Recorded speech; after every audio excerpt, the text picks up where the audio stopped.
Hey guys, welcome to the channel. My name is Riggs, and on this channel we do vaping product reviews. Now yesterday I went to the expo in Birmingham, and I went with my wife and my friend from work, Andy, and his wife. So yeah, we went to the expo and we got to see it for the first time, courtesy of our bosses at work, Brent and Mary, who got us the tickets. Last year we covered the store while everyone else sort of went. This year, we were given the opportunity to go. Andy and I had never been to a expo before, so we didn't really know what to expect. But we got to meet some fantastic people. We got to meet Sam, the vaping bogan from Australia. We met Mike Vape. Matter of fact, Andy bought the Recurve RDA and was served by Mike himself, so that was quite thrilling for him. We got to meet the vaping postman and the heathen. Getting to meet these guys, they were actually really pleasant, and it took a bit of time to talk to us. Now, and they're all obviously reviewers. They review vaping products. However, no one recognized me at all. Like, no one.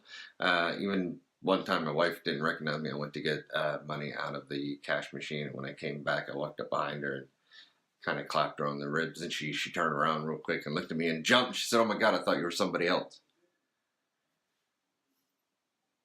So, yeah, but it was hella fun. So yeah, it was hella fun. We even got to play around on the Lambretta, so that was pretty cool. So we're going to be looking at a couple of things today. The first thing that we are going to have a look at is going to be the Minifit by JustFog.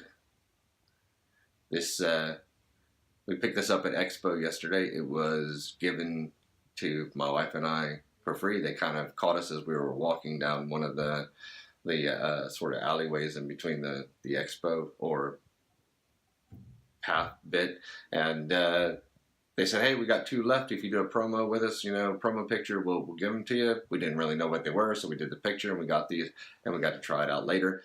And the next is going to be the Resa tank. This is a Resa Prince by Smok.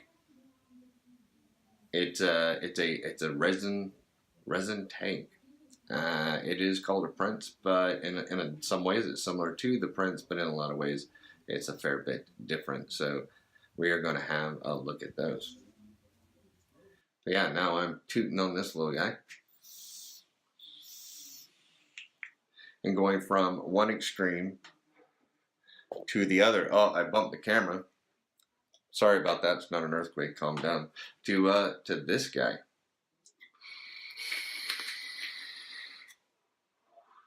Yeah, so a little bit of difference. Yeah, I'm still using the funky 160. I'll stick a card up there for it. I still struggle to put it down. Anyway, so let's jump down. We're gonna have a look at the Minifit, and then we'll come back up. We'll talk a little bit about it, and then we'll have a look at the Resa Prince, and then again we'll come back up and have a look, and that will conclude today's little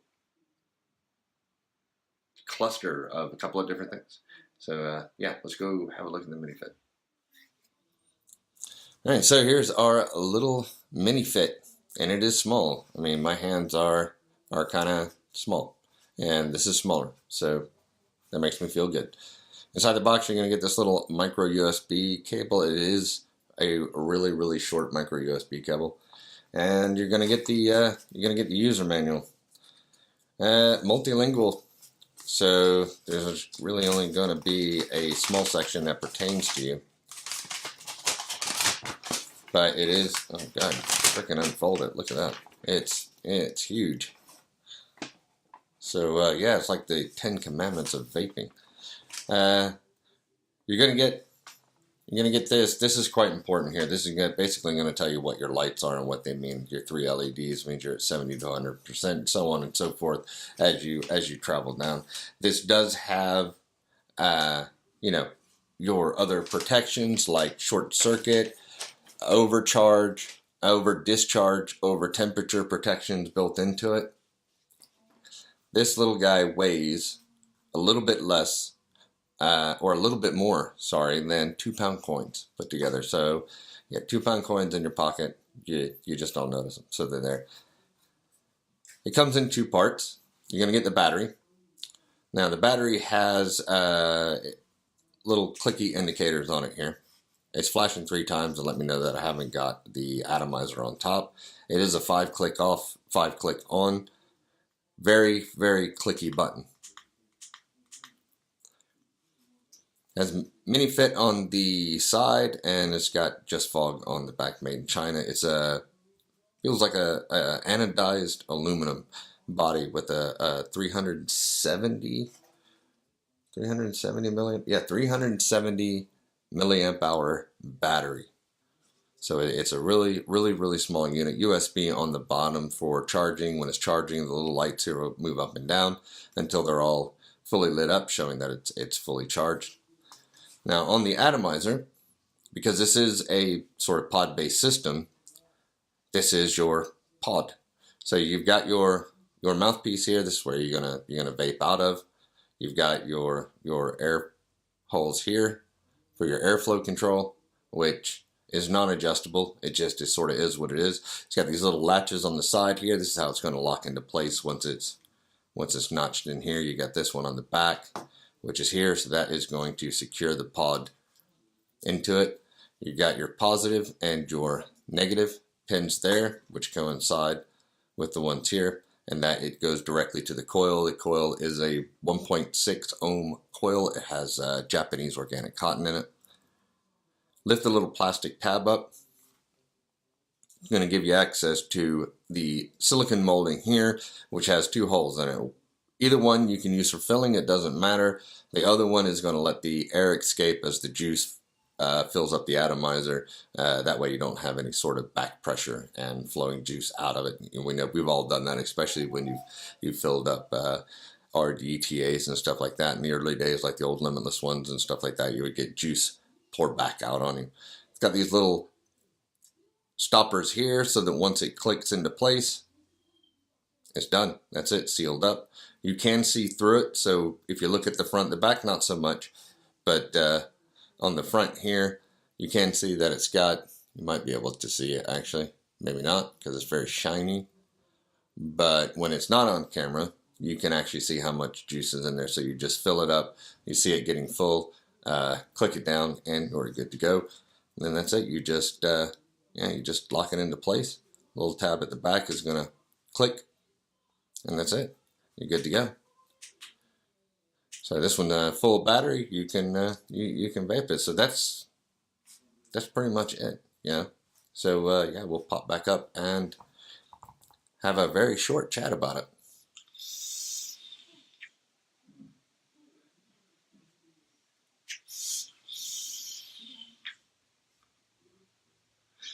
Now, you see, the thing about these pod systems is, pod systems in general are going crazy. They're getting to become everywhere, especially, in America. You got the Juul. The Juul is just, it's huge, just launched, and that has sort of set the platform for pod systems. The odd thing is, it's kind of like a revival, because if you remember, before we really got into sub-ohm vaping, we had pod systems, and pod systems were essentially what they are. You took a pod, like a cartridge, and you stuck it onto a battery, and you vaped it. Some people, they got off, cigarettes with that. I didn't. I even thought about eating the damn thing and letting it blow up, and then that would get me off the cigarettes, but that would get me off everything. So I decided not to do that. But, they didn't work for me. They didn't work for a lot of people, but they did work for a hell of a lot of people. But then sub-ohm sort of came in, and then, your mouth-to-lung devices themselves got bigger. Then the pod system sort of started making that revival, and now they come out, and everybody's really like, great, I want a pod system. And these are by far one of the smallest, probably maybe not the smallest, but it's certainly one of the smallest that I've seen. And it weighing in at nothing. I mean, it's a little bit heavier than a couple of pound coins. And that's not heavy at all.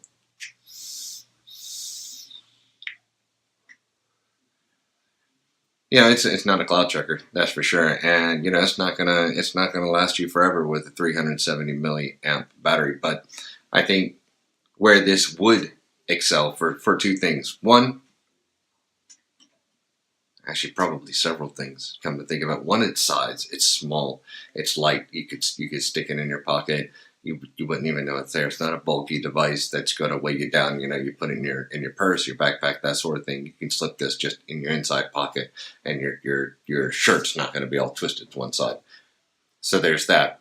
370 milliamp battery. It's not going to be an all-day device. It's going to be something like a secondary device. But where it's really going to shine is if you're at work and you can literally only take a couple of minutes for a puff break, like when they send people out, for a cigarette. And you're on sort of 3 milligrams on your normal device. You go out there and you huff on it, and you're not going to feel. You need longer to sort of feel like you're getting that nicotine, because that's sort of what you're normally used to. But you pop something in here like a higher nicotine content, perhaps even like a Nick Salt. And you can pop it in here. You have a few hits, you drop it back in your pocket, and you're good. You're good for a while, like an hour or so. You're good at least until your next break. So if you don't want to carry something big and bulky around at work, and you've only got a short time for a puff break, something like this can excel. Or if you're going out for the evening and you don't want to bring a cloud machine, but you still want to get your nicotine because you're at some sort of social event that doesn't have anything to do with vaping, like the expo. That's where these little systems really seem to excel. Now this one, a lot of people probably think that the 370 milliamp battery is a bit of a letdown, but it only is if you use your device sort of in the incorrect kind of reason that it was designed for. Buying something like this, expecting it to last you all day is just not going to happen. So yeah, there is I think a market for these, obviously, because they're doing so well. But they do have a place, and they do have a place sort of in the vaping industry. I do prefer the ones that you refill yourself, especially ones that will run your own juice. Now I've got a 70-30 in this one, and it's not getting hella cloud, but it's working with it, because it's right there in the coil, so it can keep up. It's absolutely fine. It's not too restrictive, actually, but yeah, kind of cool little device. I think these normally run for about, I've seen them online for about 20 pounds, maybe a little bit more, depending on where you get them. We don't have them at the Vape Shack, but I will be sort of popping this one into work tomorrow and see what Boss Man thinks about it. Yeah, not too bad. 1.5 mil capacity. I forgot to mention that. So yeah, let's have a look at the Resa Prince.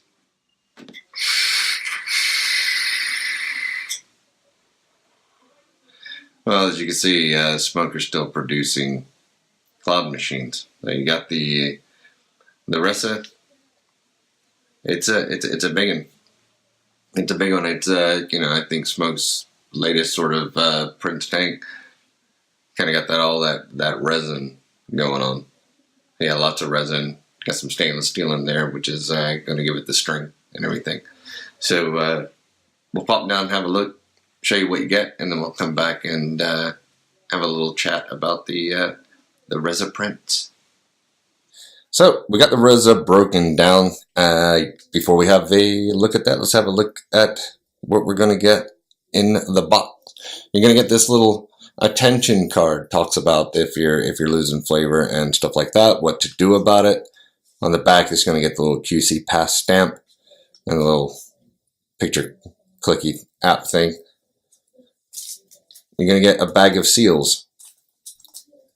Green ones because it is a green Resa tank, and then you're going to get the it looks like they are replacement ones for the drip tip.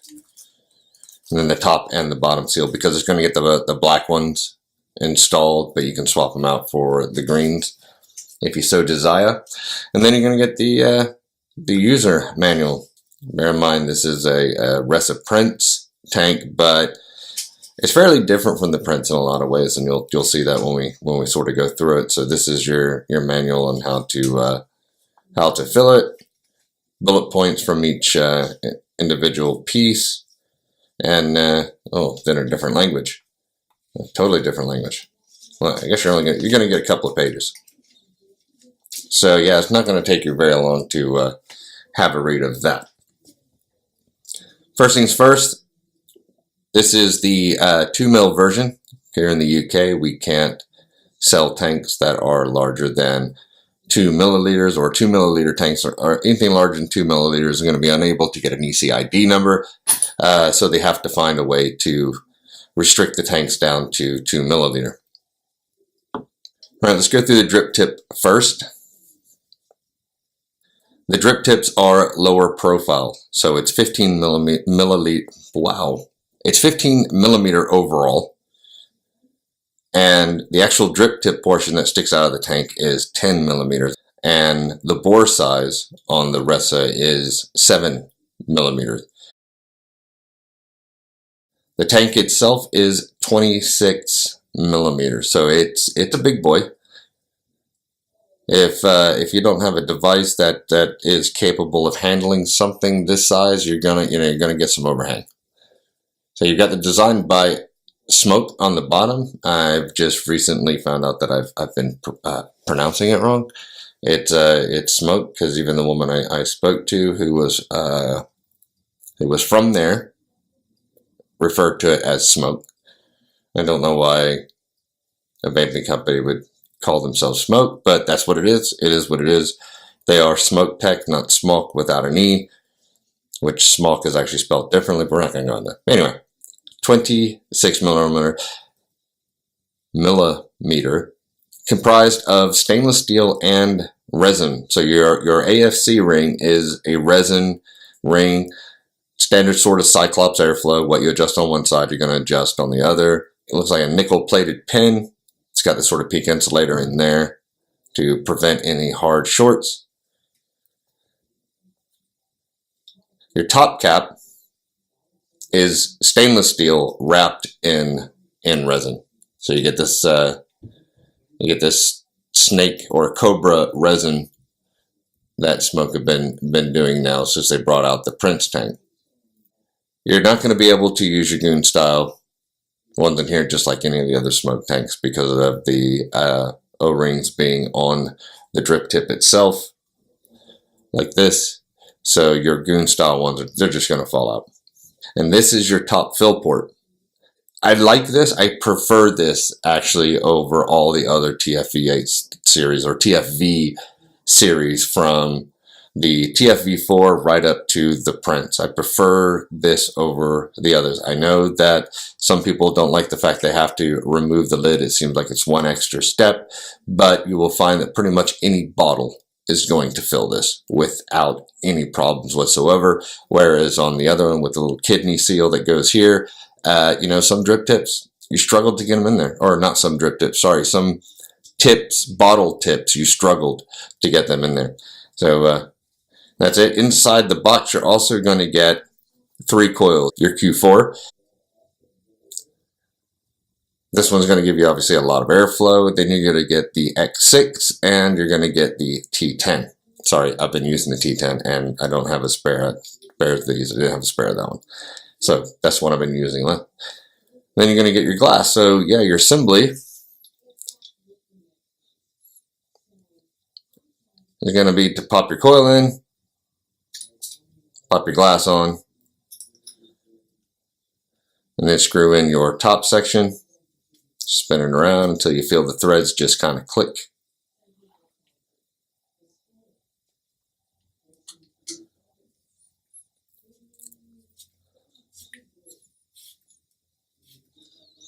Now you want to get this section on here fairly snug, and the reason that is so that when you do unscrew this section to fill it, you don't take this section with you. So when you're when you are, after you filled and you're screwing this section on, bear in mind you don't have to crank it on there tight. Just give it a little snug and twist like that so that you can unscrew it just fine later on without unscrewing the middle section. The biggest things that we take for granted is that the tank is simply going to perform regardless of what we put through it or how we put it through or how we vape it. And we found with these, just like pretty much any other coil,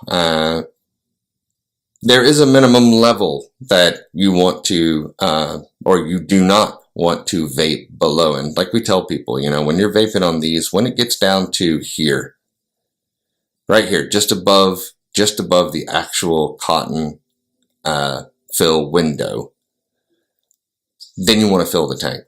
Don't vape the tank dry and then fill it and expect it to continue to perform, because it will dry the cotton out as you're vaping it. The capillary action of drawing the juice into the cotton is not going to work as much when you vape the tank. So you bring it up to your mouth, and now your juice level is down here. You're only getting a little bit of juice coming here. These ports are all going to dry out, and they're going to dry out, and they're going to absorb or vaporize the juice till it hits the coil, and then you've got nothing. You're going to create a hot spot. You're going to burn the cotton. The whole coil head is done. So don't make your minimum fill line the bottom of the tank. The other thing is priming them properly. You know, strip your tank, or when you insert a new coil, you have it like this. So put your coil on, just the bottom base. Get plenty of liquid down each individual coil, and keep doing that. You don't have to. Don't flood it. Just put a bit down there and keep doing that and keep doing it until these little windows here you start to see the liquid come through. They start to get wet. Once they get a bit wet, put this on your device. If I can put it on my device. I'm a bit cack-handed trying to do this through the camera lens, even though it is an iPad, so it's got a really big screen. I'm just cack-handed. All right, turn your device right down, about 30 watts, 35 watts. There you go. All right, make it even. Turn it down to that. Put your juice on. Pulse the coil. You see them lighting, or that's the LEDs. Yeah, you get these funky LEDs. Look at that inside. So that's not the coils heating up. That's the LEDs that you get inside of this. I don't like them. I can't stand LEDs. But the coils function pretty well if I ignore the LEDs. But you just pulse it like that. A couple of seconds. A bit more liquid. Pulse it. A couple more seconds. And keep doing. Do that about 5 times. And really get that cotton to swell inside there. And your coil head will be a bit warm. So after that, just assemble your tank. And then undo the top, and then add your liquid of choice, and then turn the tank, or turn the wattage up on your device to about 50. Start at 50, vape about half your tank. That's going to get your coil nice and bedded in and really working efficiently. And then start turning it up in 5-watt increments until you're happy with the vape, pretty much. And that's pretty much about it. So that is the rest of it. Let's go up and have a bit of a vape on it and a bit of a chat. All right, so that was the Prince stripped down in all of its glory. Now, I forgot to mention at the start that this one was loaned to me for the purpose of the review by Mildenhall Vape Shack, where I work. Of course, that doesn't change anything, but it's a big tank. It's sort of keeping in line with Smok's sort of bigger Cloud Machine tanks, but with that whole sort of screw-on top and those big kidney port fills, I can kind of understand why they couldn't go with the whole standard swivel top with the lock like they have on the Prince. Going with the resin, it's more brittle than stainless steel, so it does make a lot of sense to have that screw off, and I for one prefer that. I really like that screw off. I know that it's the ease of use from swiveling over the top and just filling it up. It may seem kind of like you're taking a few steps back instead of going forward, but The one thing that this one allows is the bigger bottles to get in there and fill. I mean, it performs like a Prince. It uses exactly the same coils, except they got that little LED thing going on, which that I could do without. You can use the standard Prince coils in here, the ones that don't do the light up thing. So that's probably where I would go. Airflow is immense, as you would sort of expect. It's also kind of based on which coils that you decide to use. Obviously, if you use the Q4, you're going to get a butt ton of air. I mean, just a lot of air through that. I do like how they go with the lower profile drip tips. I have actually been a fan of the Cobra resins. When they came out with the Prince, I mean, that was one of the things that really struck me as, you know, sort of being unique, being completely different from anybody else, is the drip tips. And I know that that's probably not the most important thing to recognize on a tank, you know, but I thought the drip tips were really cool, and I liked how they were sort of color matched, but they still had other colors going on, and you know, they were striking, and they were, you know, as soon as you saw it, you sort of locked onto it. You couldn't really like look away, like you were there, like Jaws coming to bite your face off. Not that it's imminent death. My analogies suck. That's just all there is to it.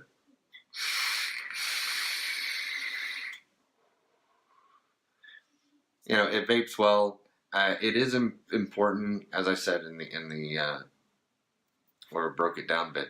You know, it's important as to how you use a tank, and it doesn't just apply to, you know, smoke tanks. It applies to pretty much any sub-ohm tank. I like that. A lot of some, I say a lot, but some of the manufacturers have started putting sort of minimum fill levels on their coils to show that, you know, when your juice gets down to this level, refill your tank. Don't run it all the way down. A lot of people that run it all the way down because they want to change the flavor, and that cycles through the flavor faster. But you're drying that cotton out. It's just not enough juice in there to keep it, you know, wicked up properly. And so when you do put your next flavor in, and then your coil just dies prematurely, the first thing you blame is the coil. You know, because we fill it with juice, we expect it to work. There is a way to do it correctly, and there's lots of ways to do it incorrectly. And if you want to get the longest life out of your coil, that's the sort of way to go. So, so that's it. You know, as far as sub-ohm tanks go, as far as smoke, get it all out there. As far as smoke tanks go, I would say I prefer this one sort of above all else. You know, I personally, I like that filling method. I like the fact that I can stick any bottle top in there, and it's, you know, it's gonna. I would have liked it if they came with the 4 mil option. The Prince does come with the spare glass, which is bigger. I do like that. I do wish that this would, because the glass from the Prince does not fit this, so it's not interchangeable. We couldn't get the 8 mil Prince glass to fit on here. It's like it's slightly sort of shorter, or the resin is slightly taller, so the glass, you know, it didn't fit correctly. So I'm sure that they will come out, if they haven't yet, with spare glass sections that can go bigger. It would be nice to not be locked into this whole sort of 2 mil thing. That was it. The rest of the tank, it does come in a multitude of colors. So if you like the smoke tanks, and you know you like the ability to, you know, remove the top, you know, be able to put big old bottles of juice or the tips in there, because, you know, not all juice manufacturers use Gorilla bottles. Some of them use those twisty tops. This perfect for that. So if you like sub-ohm tanks and you want to check out something slightly different from, you know, the normal sort of stuff, I guess, not that far removed, obviously, to be something horrendously unique. I mean, there's not anything sort of unique in the fill system, and the coils have been out for long enough that people have gotten a chance to use them and made up their own minds on the coils. But it's good that they incorporated that in there. You have a tank in the smoke range that is different from the rest. So that's pretty much it. But yeah, that's me out of here. I'm going to take advantage of this nice day and go for a ride on my new motel cycle. So I will catch you on the next one. And if you went to the expo, I hope you enjoyed it as much as I did. So yeah, I will see you later.